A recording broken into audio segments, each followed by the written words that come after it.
आले इमरान के आयत नंबर 75 तक अऊज़ु बिल्लाहि मिनश शैतानिर रजीम बिस्मिल्लाहिर रहमानिर रहीम वमिन अहलिल किताबि मन इन तअमनहु बिक़िंतारिन युअद्दिही इलैका वमिनहुम मन इन तअमनहु बिदीनारिन ला युअद्दिही इलैका इल्ला मा दुमत अलैहि क़ाइमा ذلك بأنهم قالوا ليس علينا في الأميين سبيل ويقولون على الله الكذب وهم يعلمون लाइरिक फंखरब सिंगी मनुंगदा सिगुंबा याउरी अहले किताब सिंगदा नंगना मंगोंदा सिन्नरंबदा लंथुम मपै अमा माना मधु अमुक हन्ना पिरक्कनी नंगोंदा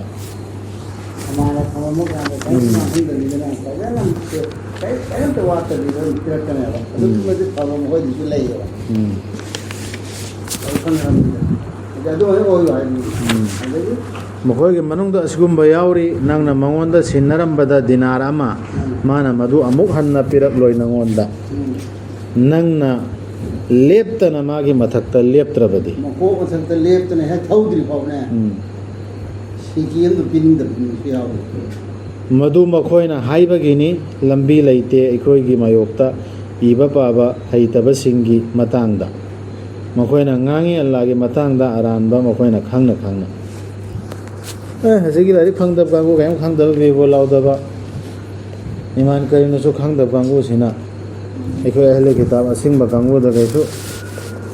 मखोय मतांगदा अखोयदा हांगदबसु नते ताफिरदेदि जाथु ओन का हाइनद्रा मैदैदि जाबि यायना अल्लाह मतांगदा मखोयना ओयदबा मंगांगिसे दुइ पोत अवोयबा मक कनागुंबना मागे करार ngakjaraba aduga Allah bu kijaraba adu oirabadi tasenamak Allah na nungsibi chumna chachaba singbu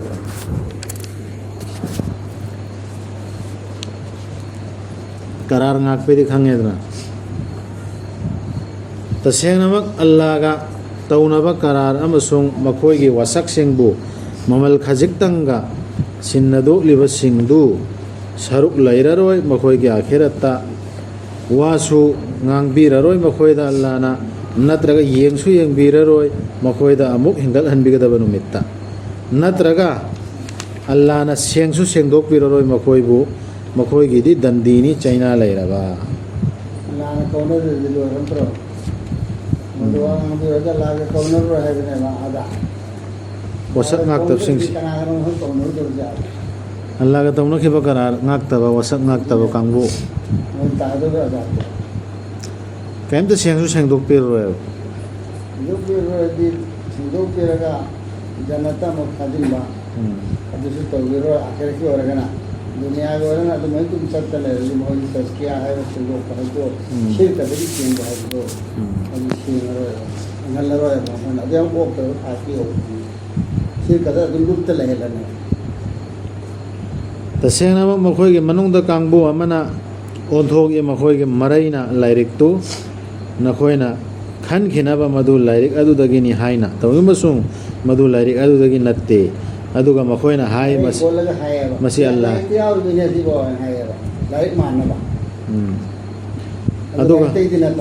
अदुगा मखोयना हाय मसी अल्लाह दगिनी तोंगमसुंग मधु अल्लाह दगी नत्ते मखोयना ngangi अल्लाह के मतंगदा ओइदबा मखोयना खांगना खांगना फतवा दुनि सी फतवा दुनि सी खोयना थोकना फतवा में हराम नि हलाल नि मकरू नि आएगा यादेगा सुन्नत नि मुस्तहब नि वाजिब नि मैम शेम दर फतवा कौन है से यलूना अल सनत हम मरे को लिखे से असलादु ओगे थे तो हिला बहाना तो इसको उनके में है अदुनी ने फतवा अल्लाह ना है दर फतवा मैम थोई दे तौफम थोकते ताइबंग मी ओइबा अमतना मदुदी अल्लाह ने मौंद लाइरिक अमा हुकुम तौबगी शक्ति अमदी नबी फम पिबीरबगी तुंगदा तौफम थोकते तैबंग मियोइबा अमतना मदुदी अल्लाह ना मंगोंदा लाइरिक अमा हुकुम तौबगी शक्ति लाइक अम्मा वादु हा अंदरबा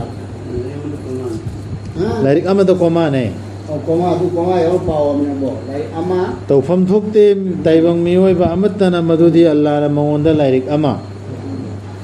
हुकुम तौबगी शक्ति सिना कोमादा सिसु कोमादा खंग भाग तारा बराबर मैं हो बखा पाते ता प्रता दिखाई मैं बखा पा आई नहीं है लो दो दाई नहीं हुकुम तौबगी शक्ति अमदी नबी फम पीबीरबगी तुंगदा माना मी सिंगदा असुमना हाइबा ओयु नखोय आइबु लाटपा सिंग तो ज्ञान तारे के अल्लाह बु थमलगा तौबसुंग माना असुमना हाइगनी ओयु नखोय अखंग हाइ सिंग नखोयना लाइरिक तो तंबीरी बनीना अमसुंग नखोयना मदु नैनरी बनीना नबी नबो जो है ड्राइवर लान से आए अल्लाह की लाइरिक तो तपीने अब नबी नसु नबी है हम ठोके अदुरगी मियोइबा तैबंग मियोइबा असिंगबा एनी आलिमोरमना हाय अल्लाह की लाइरिक से सिनी सि तंगुदम सि पाउसे खंगना हाइने कैसु मागी फतवा दु पीरो मान हाई दे बाबू ओनु ओयु नखोय अखंग हाइ लाइरिक तमोबा लाइक तो नहीं नो अल्लाह की लाइरिक तो और आयु नहीं नो हाइने यार जो तो तो अदु तो हाइने सिक्सिनी थिंगी सि आराम मा कुंदुम तो अल्ले मुन किताबा तो मखा सुपात्र होगा ओयु नखोय अखंग हाइ सिंग नखोयना लाइरिक तो तंबी रिबनीना अमसुंग नखोयना मदु नैनरिबनीना जन खंगी में खंगी में ता अदु नसा सो मी सो हाइ मी तंबी होगा जो नसा सो सुमुख सो नत्रगा माना नखोयदा हाइबा हौनदे सिसु हाइबा हौनदे करिनो हाइबदा नखोयदा फरिस्ता सिंग अमसुंग नबी सिंग बुल नखोयना फरिस्ता सिंग अमसुंग नबी सिंग बु लाई सिंग ओइना लौनबा तालालो तो नबी लालो मान हाइबो नबी ओरेगा वो हाइबो नो रहा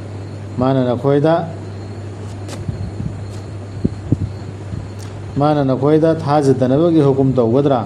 नखोयना मुस्लिम ओइरबा मतुंगदा अल्लाह दा चंगजरा मतुंगदा बोमा जुकी नबी ओइरो अखंग ओइरो अदु मीदुना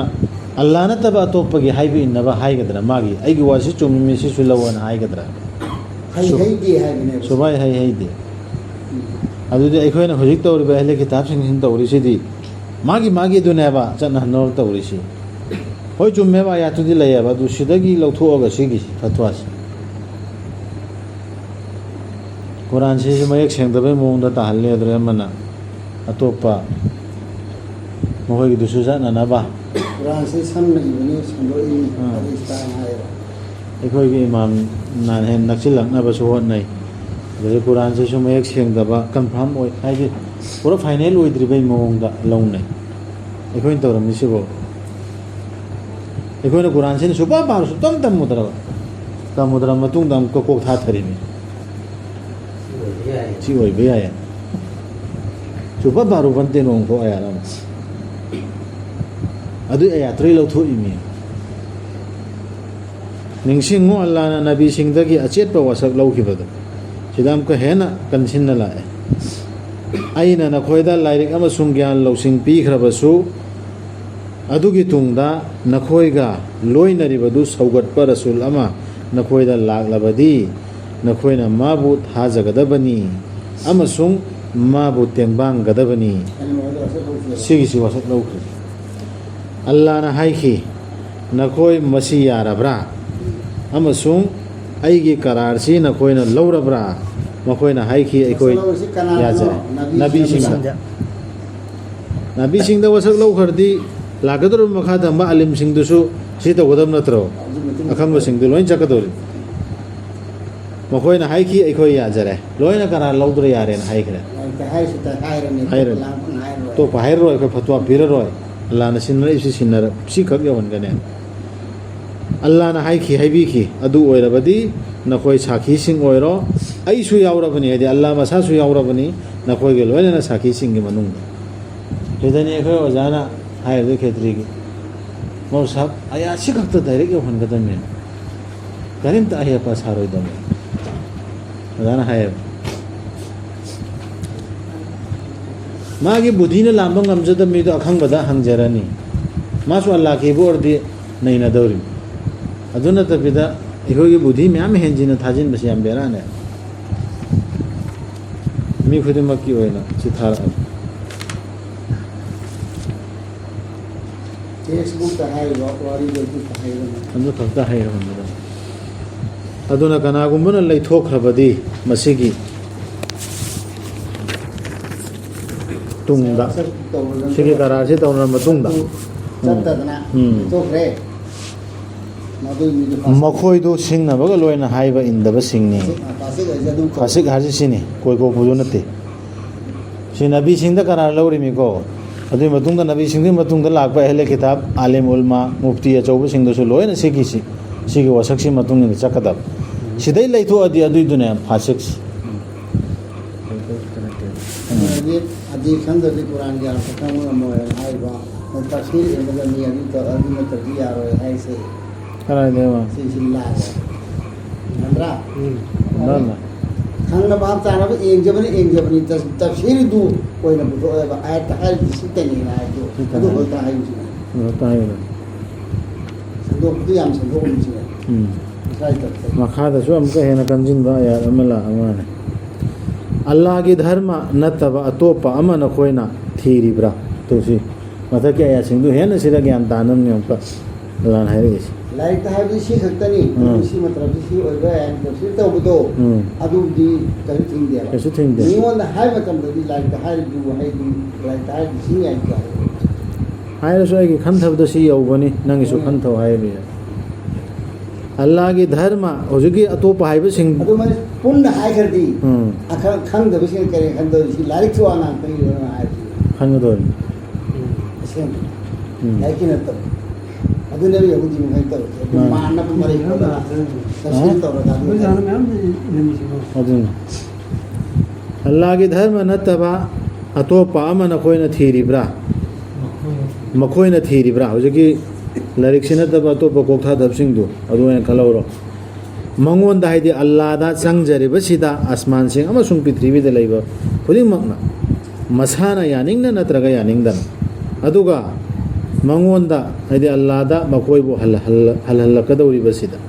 ꯑꯇꯩ ꯂꯣꯏꯅ ꯆꯪꯖꯔꯤ ꯍꯥꯏꯕ ꯃꯈꯂꯨꯛ ꯄꯨꯝꯅꯃꯛꯇꯤ ꯑꯜꯂꯥꯗ ꯂꯣꯏ ꯆꯪꯖꯔꯦ ꯑꯗꯨꯒ ꯃꯈꯣꯏ ꯆꯪꯖꯔꯣꯏꯗꯧꯔꯤꯕ ꯑꯜꯂꯥ ꯅꯠꯇꯕ ꯑꯇꯣꯞꯄ ꯃꯐꯝ ꯑꯃ ꯆꯪꯒꯦ ꯑꯇꯣꯞꯄ ꯃꯌꯥꯝ ꯁꯥꯏꯠꯀꯤ ꯋꯥꯔꯤ ꯋꯥꯇꯥꯏ ꯐꯠꯋꯥ ꯕꯨꯖꯨꯔꯒꯥꯅꯤꯒꯤ ꯗꯤꯟꯒꯤ ꯑꯐꯕ ꯃꯤꯒꯤ ꯐꯠꯇꯕ ꯃꯤꯒꯤ ꯂꯤꯗꯅ ꯇꯧꯔꯤꯗꯅ ꯑꯗꯨꯒꯤꯗꯨ ꯃꯣꯏꯅ ꯑꯇꯣꯞꯄ ꯙꯔꯃ ꯑꯃ ꯊꯤꯔꯤꯁꯦ ꯃꯣꯏ ꯑꯜꯂꯥꯗ ꯑꯇꯣꯞꯄ ꯑꯁꯃꯥꯟꯗ ꯂꯩ ꯄ꯭ꯔꯤꯊꯤꯕꯤ ꯂꯩ ꯄꯨꯝꯅꯃꯛ ꯑꯜꯂꯥꯗ ꯆꯪꯉꯤ ꯍꯥꯏꯕ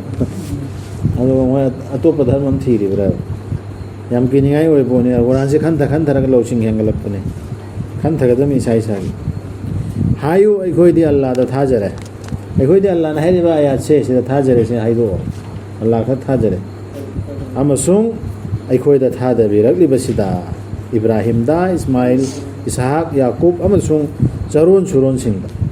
ꯁꯤ ꯍꯥꯏꯗꯣꯛꯑꯣ ꯊꯥꯗꯔꯛꯈꯤꯕ ꯑꯗꯨꯗ ꯑꯃꯁꯨꯡ ꯃꯨꯁꯥ ꯏꯁꯥ ꯑꯃꯁꯨꯡ ꯑꯇꯣꯞꯄ ꯅꯕꯤꯁꯤꯡꯗ ꯃꯈꯣꯏꯒꯤ ꯔꯕꯇꯒꯤ ꯄꯤꯔꯛꯈꯤꯕ ꯑꯗꯨꯗ ꯍꯥꯏꯕꯁꯤꯡꯁꯤ ꯂꯣꯏꯅ ꯑꯩꯈꯣই ꯊꯥꯖꯔꯦ ꯃꯈꯣꯏꯗ ꯄꯤꯔꯛꯈꯤꯕꯗꯨ ꯑꯜꯂꯥꯍꯒꯤ ꯑꯌꯥꯠꯁꯤꯡꯗꯣ ꯑꯗꯨꯗ ꯑꯩꯈꯣꯏ ꯊꯥꯖꯩ ꯀꯨꯔꯥꯟ ꯈꯛꯇ ꯅꯠꯇꯦ ꯁꯤꯗ ꯑꯜꯂꯥꯍꯅ ꯄꯜꯂꯤꯁꯤ ꯑꯩꯈꯣꯏꯅ ꯈꯦꯅꯕ ꯊꯝꯗꯦ ꯃꯈꯣꯏꯒꯤ ꯃꯔꯛꯇ ꯀꯅꯥꯕꯨꯁꯨ ꯑꯩꯈꯣꯏ ꯃꯉꯣꯟꯗ ꯀꯣꯛ ꯅꯣꯟꯖꯔꯕ ꯃꯨꯁꯂꯤꯝꯁꯤꯡꯅꯤ ꯁꯤ ꯃꯣꯏꯅ ꯃꯨꯁꯜꯃꯥꯟ ꯑꯣꯏꯒꯗꯕ ꯀꯅꯥꯒꯨꯝꯕ ꯍꯟꯐꯤ ꯁꯥꯐꯤ ꯏꯁꯥꯏ ꯌꯍꯨꯗꯤ ꯖꯤꯎ ꯑꯗꯨ ꯑꯗꯥ ꯀꯩꯝꯇ ꯑꯣꯏꯔꯣꯅꯨ ꯁꯨꯝꯕ ꯃꯨꯁꯂꯤꯝ ꯑꯣꯏꯒꯗꯕ ꯏꯁꯥꯗ ꯃꯨꯁꯥꯗ ꯏꯕ꯭ꯔꯥꯍꯤꯝꯗ ꯄꯤꯈꯤꯕ ꯑꯌꯥꯠꯁꯤꯡꯗꯣ ꯃꯈꯣꯏꯗ ꯂꯣꯏ ꯊꯥꯖꯔꯦ ꯈꯦꯅꯕ ꯑꯝꯇ ꯊꯝꯗꯦ ꯈꯦꯅꯕꯁꯨ ꯊꯝꯕꯤꯔꯣꯅꯨ ꯏꯁꯥꯅ ꯑꯜꯂꯥꯍꯒꯤ ꯃꯆꯥꯅꯤ ꯑꯗꯨ ꯑꯗꯥ ꯅꯥꯎꯖꯨꯜ ꯂꯣꯏꯅ ꯍꯥꯏꯔꯦ ꯋꯥꯡꯗꯅ ꯑꯗꯨꯏꯗꯨꯅꯤ ꯑꯗꯨꯗ ꯑꯩꯈꯣꯏꯅ ꯔꯁꯨꯜꯁꯤ ꯋꯥꯡꯍꯟꯅꯕ ꯍꯣꯠꯅꯔꯦꯗꯅ ꯄꯥꯡꯒꯟ ꯃꯈꯣꯏꯅ ꯃꯨꯁꯂꯤꯝ ꯃꯈꯣꯏꯅ ꯃꯈꯣꯏ ꯆꯥꯎꯕꯗꯤ ꯃꯥꯅꯦꯅ ꯑꯗꯨꯒ ꯀꯔꯤꯝꯇ ꯍꯥꯏꯕꯤꯔꯣꯅꯨ ꯀꯔꯤꯝꯇ ꯈꯦꯅꯕ ꯊꯝꯃꯨꯔꯣꯅꯨ ꯂꯣꯏ ꯆꯞ ꯃꯥꯟꯅꯕ ꯑꯜꯂꯥꯍꯒꯤ ꯔꯁꯨꯜ ꯉꯥꯛꯇꯅꯤ ꯇꯥꯛꯂꯝꯗ ꯈꯪꯍꯧꯗꯔꯦ ꯃꯥꯅ ꯍꯥꯏꯔꯤꯁꯦ ꯃꯤꯡ ꯆꯜꯂꯨꯔꯁꯤ ꯋꯥꯍꯩꯗꯨ ꯍꯥꯏꯔꯒ ꯀꯔꯥꯔ ꯇꯧꯔꯨꯔꯁꯤ ꯀꯔꯤ ꯄꯣꯠ ꯑꯃ ꯍꯥꯏꯕꯗꯨꯗꯤ ꯎꯂꯃꯥ ꯃꯈꯣꯏꯅ ꯇꯥꯛꯄꯤꯗꯕ ताकपीरमदा खंगेन दुता ओय ओय दुनायरा खंगदर सिंदा दु हाइबिदा अदुगा कनागुम्बना थीरबा इस्लाम नतब अतोप धर्म अमा तुलसीराम के हेना लुजिलइसी अहले किताब सिंगदनी हाइरिसी एकोय लाइक फंगबा कुरान अहले इंजील अहले तौरात अहले किताब तनी मरु ओइना हाइरिसी कना अदुगा कनागुम्बना थीरबा इस्लाम नतब अतोप धर्म अमा इस्लाम नतना अतोप धर्म अमा अदु कैदौनुंगदसु मंगोंदगी लौरोय मा आखिरता चनगनी मांगजरब सिंगी मनुंग इस्लाम नतबा है से नतबा है ने नतना है से गैर से अर्थ ने गैरल इस्लाम नन है से नन है दो नतबा नतबा है ने मुझे कि थारा इबा पैगंबर सिंह दा थारा इबा वही सिंह से सिगी तुंग इन दबिदा तो पम दे चट खराबा तो पलेख्री में हमसी ईसा ईसा ने ज्ञान तारे तो इस्लाम नतबा तो पता है वो ने इस्लाम को दूसरा तरह में उनता तारे इस्लाम दु याउदर में न तोरा इंजिल को या है दु इस्लाम नत्रे वो ये मगर चली दी तोरा त्यावर इस्लाम दु नत्रे अगर मरम होएगा तो मैंने मको की तो थीरोदी फलाई युकबल मिन मान जरा बदु है ला अमन नबी को थाजे को रसूल थाजे ने वही हाय रसूल ने नबी सिंह को थाजे तो कान सुकान कान सत्र इस्लाम दा हाय बनी उम्मी इस्लाम ने लाइक कुरान हाय से सिमतु नि सत्र तौरात हाय दी मतु नि सत्र अदो दी मधु की धर्म दो अदो मैं इस्लाम ने तब धर्म दो अल्लाह तो इस्लाम इतने दुनिया दा अल्लाह के ये कई में धर्म इस्लाम हाइफ से हाई दमे को तो पम तो हाई भी आते या सिरे सिरे को याम क्लियर होए रमा या तो पकाई को पम तो लेवल नपचिन बिरोनो ए वाई जेट अदुआता करम न अल्लाह न लमजिंग बिगानी जाति अमबो मखोयना थाजरबा मसुंग साखी पीरबा मतुंगदा तो अमक हेना संदोना दाग इसे मखोयना थाजु थाजरेना हायरबा साखी जु पीरे कलमा सोले दु मतुंगदा रसूलदो अचुंबनी हाइना अमसुंग दलील सिंह मखोयदा लाखरबा मतुंगदा मखोयना अमुक थाजदबा ओइखरबदा अल्लाह दि लमजिंग दि अरानबा तौबसिंग सिगी से को दरी करी ओनी है सिगी से ईसा ईसा चेक तो होरो दु मतलब करम ना अल्लाह ना लमजिंग दो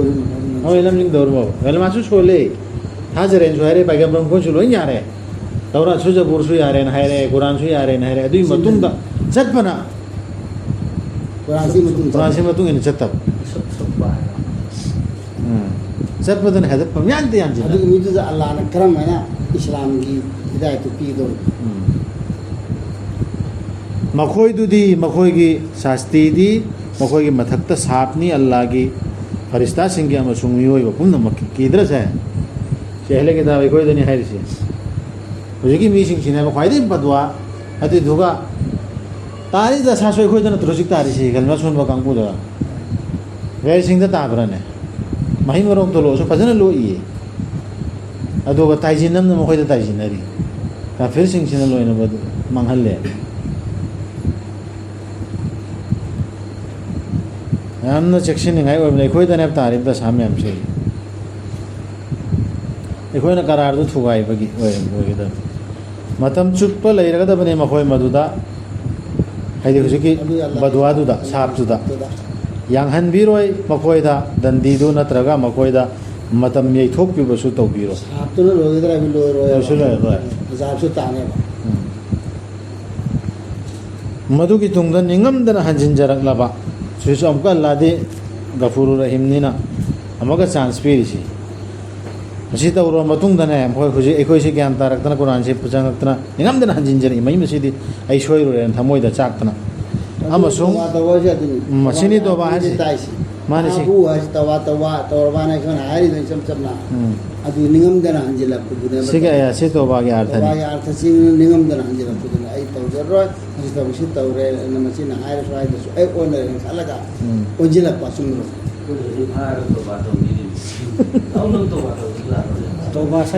मधु की तुंगदन निंगमदन हंजिन जरकलबा अमसुंग मसाबु चुमथोकजबसिंगदु नत्तना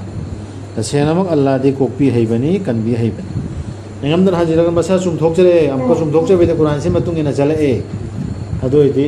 अल्लाह दी कोपी हैबनी कनबी हैबनी ꯇꯁꯦꯡꯅꯃꯛ ꯊꯥꯖꯗꯕꯁꯤꯡꯗꯨ ꯃꯈꯣꯏꯅ ꯊꯥꯖꯔꯝꯂꯕ ꯃꯇꯨꯡꯗ ꯑꯗꯨꯒ ꯊꯥꯖꯗꯕꯗ ꯍꯦꯟꯒꯠꯈꯤꯕꯁꯤꯡꯗꯨ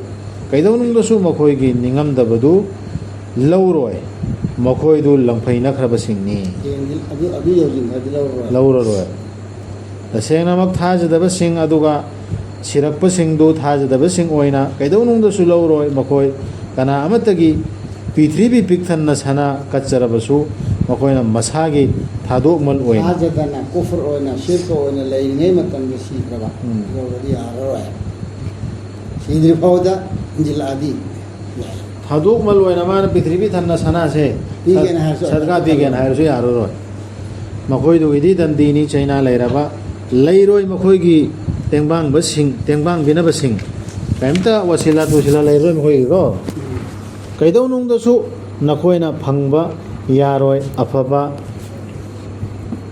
ꯅꯈꯣꯏꯅ ꯑꯜꯂꯥꯍꯒꯤ ꯂꯝꯕꯤꯗ ꯈꯔꯆ ꯇꯧꯗ꯭ꯔꯤ ꯐꯥꯎ ꯅꯈꯣꯏꯅ ꯄꯥꯝꯖꯕꯗꯨꯗꯒꯤ ꯄꯣꯠ ꯑꯃ ꯑꯣꯏꯔꯕꯁꯨ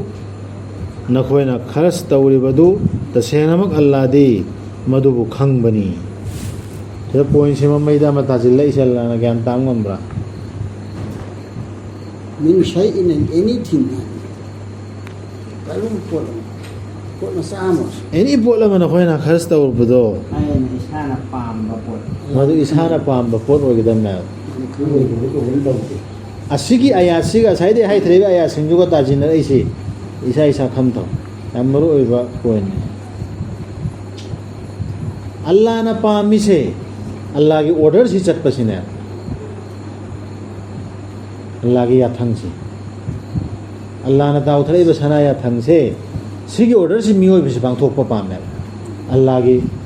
ꯑꯔꯁ ꯐꯝꯕꯥꯜꯗ ꯐꯝꯃꯤꯕ ꯑꯜꯂꯥꯍꯁꯦ ꯃꯥꯅ ꯇꯥꯎꯊꯔꯛꯏꯕ ꯁꯅꯥ ꯌꯥꯊꯪꯁꯤ ꯁꯤ ꯈꯛꯇ ꯄꯥꯏꯕ ꯄꯥꯝꯃꯦ. ꯑꯗꯨ ꯅꯈꯣꯏꯁꯨ ꯄꯥꯝꯃꯦꯕ. ꯑꯗꯨ ꯃꯤꯑꯣꯏꯕꯅ ꯄꯥꯝꯃꯤꯁꯤꯗꯤ ꯃꯤꯑꯣꯏꯕꯁꯨ ꯑꯗꯨ ꯄꯥꯝꯃꯣꯕ. ꯑꯩꯅ ꯄꯥꯝꯃꯤꯕ ꯄꯣꯠꯇꯣ ꯑꯗꯨꯏꯗꯨ ꯃꯤꯉꯣꯟꯗꯁꯨ ꯈꯔꯆ ꯇꯧ. ꯑꯗꯨ ꯑꯩꯅ ꯁꯨꯄꯥꯝ ꯄꯥꯝꯗꯕ ꯑꯗꯨꯏꯗꯨ ꯃꯤꯗꯨꯅ ꯀꯔꯝꯍꯥꯏꯅꯅꯣꯕ? ꯑꯗꯨ ꯑꯜꯂꯥꯍꯅꯁꯨ ꯀꯔꯝꯍꯥꯏ ꯄꯥꯝꯗꯧꯔꯤꯃꯣꯕ? ꯌꯥꯝ ꯐꯖꯕ ꯄꯣꯏꯟꯠꯅꯤ ꯁꯤ. ꯑꯌꯥꯠꯁꯤꯡꯁꯤ ꯃꯨꯟꯅ ꯈꯟꯊꯒꯗꯕꯅꯤ. ꯃꯔꯤ ꯂꯩꯅꯩ. ꯃꯔꯤ ꯂꯩꯅꯔꯤꯃꯤꯁꯤ.